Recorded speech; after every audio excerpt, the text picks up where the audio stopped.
Welcome back to Checkout Guy YouTube channel. If you're new here, please subscribe to your channel. In this video, I will show you how to stop COD for customers who previously cancelled COD orders.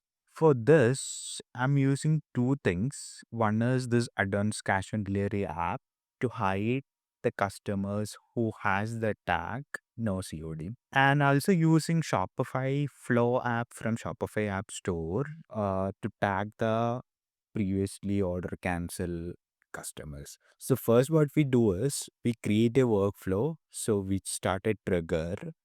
So when any order is cancelled, right?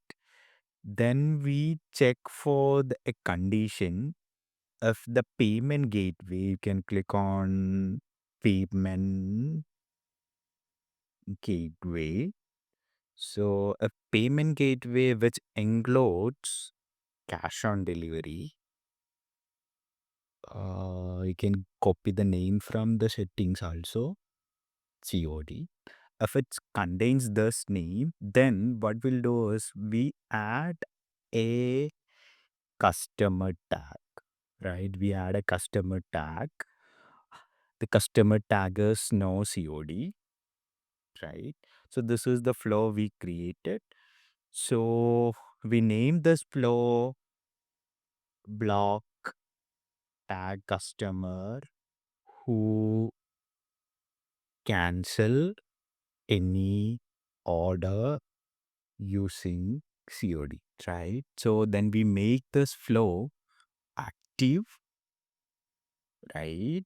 Then we exit from this. So this flow is active when order is cancelled. Then check is the payment gateways cash on delivery. Then we tag those customers. Then using the advanced cash on delivery app, you can see they have a feature called limit COD based on customer. So first you can select this cash on delivery payment method, and if you already added any fee in this app, cash on delivery fee, you can select that fee also. So we didn't added any fees, you can toggle off this.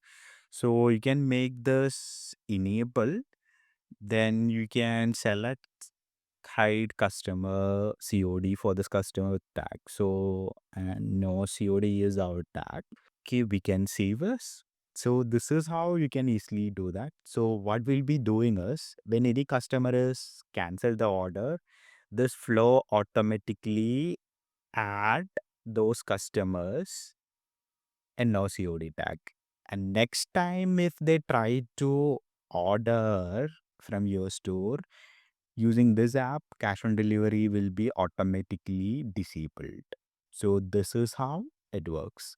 So if you find this video helpful, you can subscribe to this channel, and the link of this app, these two apps in the description.